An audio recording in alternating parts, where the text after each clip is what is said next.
আসসালামু আলাইকুম education helpline চ্যানেলের পক্ষ থেকে সকলকে স্বাগতম। আজকের ভিডিওর বিষয় আপেক্ষিক প্রমাণ বিচ্যুতি কাকে বলে।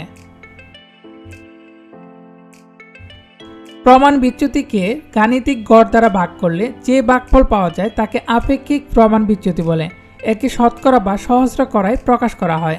আমি আবারও বলছি, প্রমাণ বিচ্যুতিকে গাণিতিক গড় দ্বারা ভাগ করলে যে ভাগফল পাওয়া যায় তাকে আপেক্ষিক প্রমাণ বিচ্যুতি বলে। একে শতকরা বা সহস্র করায় প্রকাশ করা হয়।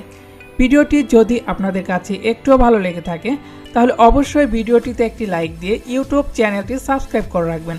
তাহলে আমরা শিক্ষা সংক্রান্ত যে কোনো ধরনের ভিডিও আপলোড দিলে সাথে সাথেই নোটিফিকেশন পেয়ে যাবেন। ধন্যবাদ সবাইকে, সকলেই ভালো থাকবেন। পরবর্তী কোনো ভিডিওতে দেখা হবে আপনাদের সাথে। আল্লাহ হাফেজ।